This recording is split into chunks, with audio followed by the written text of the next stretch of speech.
鴨多數都係潮州最就會滷水啦，咁有時我哋又可能會炆啦，揾呢個芋頭炆鴨啊、柱侯啊咁樣。咁但係北方會係佢哋如果食鴨咧，就一係北京填鴨啦、燒㗎啦。咁另外咧就喺南京啊嗰啲地方就好流行咧，就係鹽水鴨。咁鹽水鴨就係、又唔係滷水鴨啦，又即係佢哋唔落豉油啊，所以佢哋嘅顏色就係淺色嘅、白色嘅。咁就同南方嘅滷水鴨有啲異曲同工啦，但係亦都有啲唔同嘅。咁啊買咗隻鴨翻嚟啦，咁啊呢啲香港買到嘅都係呢啲冰鮮鴨啦，翻嚟洗乾淨晒佢，挖乾晒水佢。咁就首先嚟一個乾葉嘅，佢有一個乾葉，一個濕葉。咁乾葉嘅嘢就要大約係3湯羹嘅鹽啦，另外少少花椒。咁啊首先燒熱隻煲，3湯羹到嘅鹽啦，即係50 gram 到嘅鹽啦，乾炒香佢。咁啊唔好太猛火，亦都唔想燒個煲燶晒。咁啊乾燒到啲鹽咧有少少微焦黃咧，咁就得㗎啦。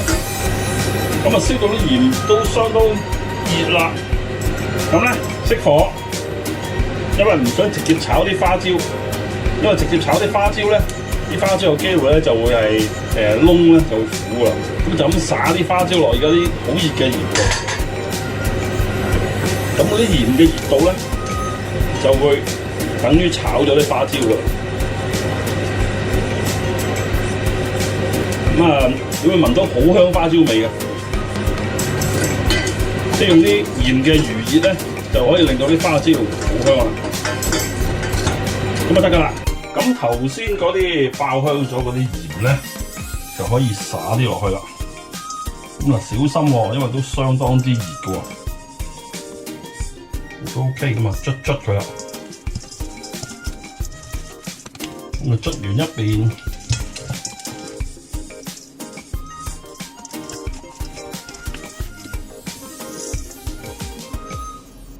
倒埋落去個肚裏邊，咁啊向四邊搖一搖佢，咁啊 make sure 啲鹽咧撈勻佢啦喺裏邊。咁成隻鴨咧裏裏外外俾啲鹽醃住佢。咁呢個程序就3個鐘頭。咁第二個步驟就係濕醃，要準備嘅材料咧1.5公升嘅水。咁我其實最主要水要夠冚過我隻鴨咯。咁頭先個盤你見。即係到時我會睇情況啦，如果啲水唔夠，會加多啲水落去，就足夠冚過隻鴨啦。咁就6湯羹大約100 gram 到嘅鹽啦，幾片薑啦，咁有啲京葱，就有啲普通嘅葱，咁啊全部切咗佢，花椒、八角、少少丁香。咁啊首先煲滾咗呢度1.5公升嘅水先啦。咁啊水滾咧，就首先就落咗啲鹽落去啦，薑啊、花椒、八角。丁香咁啊，同埋啲葱，收細少少個火啦，唔想啲水蒸發太快。咁啊煮佢輕輕煮個2分鐘、3分鐘到，咁啊可以熄火。漏咗唔記得講，咁要落翻2湯羹嗰個燒酒落去。咁就煮咗2-3分鐘之後咧，就熄火，攤凍佢。乾醃咗3小時之後咧，到而家輪到濕醃啦。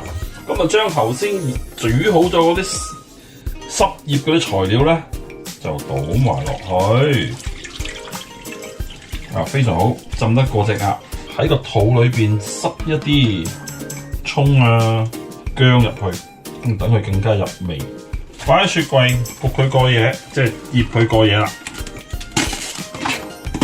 隻鴨咧就喺呢啲咁樣嘅醃料下邊浸咗一個 overnight 㗎啦。咁咧就呢個浸鴨嘅汁咧，如果你北方人啊嗰啲咧，佢哋就點咧，就會擎起佢嘅，跟住煮翻熟佢，咁會留起呢一樽汁咧，就將來係咁又再煮鴨，煮完又再留起佢，又用循環再用，咁就類似我哋好似啲即係潮州滷水咁咧，可以留好多年咧，咁啊啲汁啊越煮越香啊，越煮越好味啊咁樣嘅。咁但係即係雪櫃邊有位啊，咁所以我就唔留啦。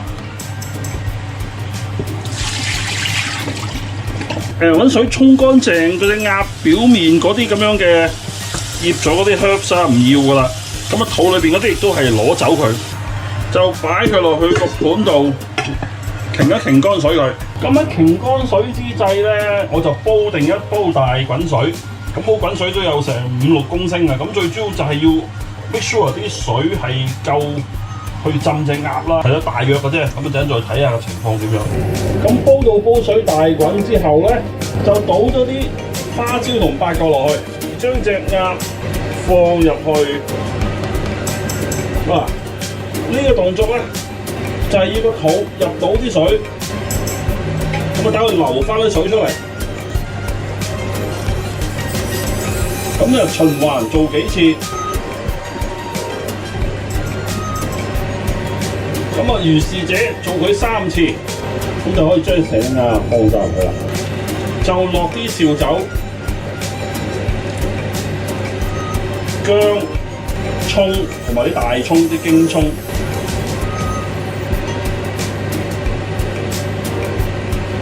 咁唔想佢浮起咧，可以揾一個碗咧擲住佢，咁跟住等佢大滾。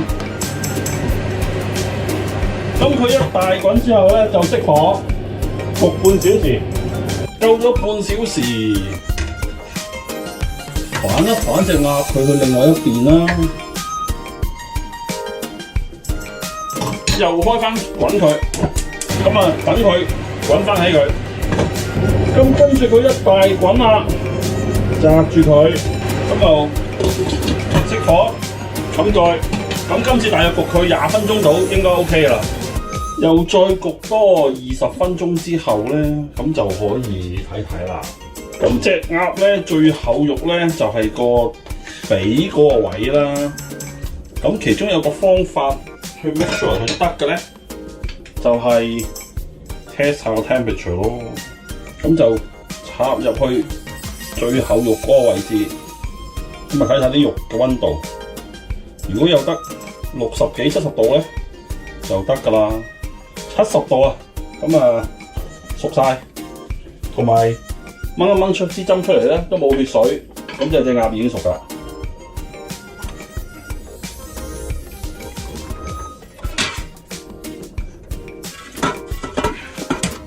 咁成隻鴨咧就攞咗出嚟啦，咁而家要做攤到佢，攤到佢凍晒先至食。咁你可以甚至把雪櫃雪凍佢先嘅，雪到佢啲肉佢會實翻少少咧，就更加容易切。咁到時先切嚟食啦。咁隻鴨雪凍咗之後咧，就可以切啦。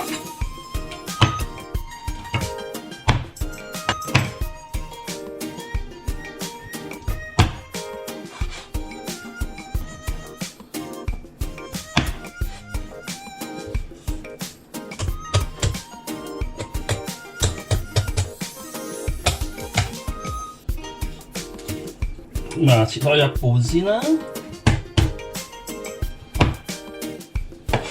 咁啊，攞咗中間條脊骨出嚟啦。咁啊，首先就攞咗隻翼出嚟，跟住咧就攞隻髀。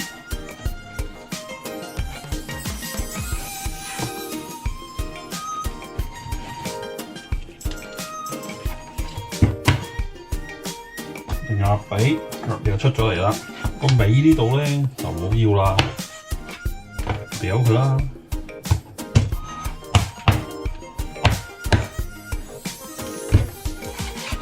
嗱，咁呢度就2條。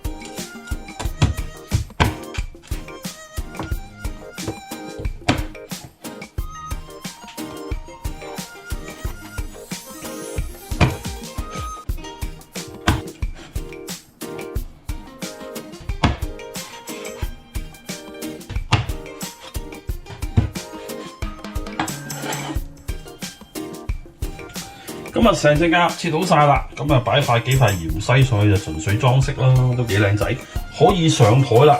咁食嘅時候咧，就可以切啲薑絲，再點啲醋咧，咁就非常之美味啦。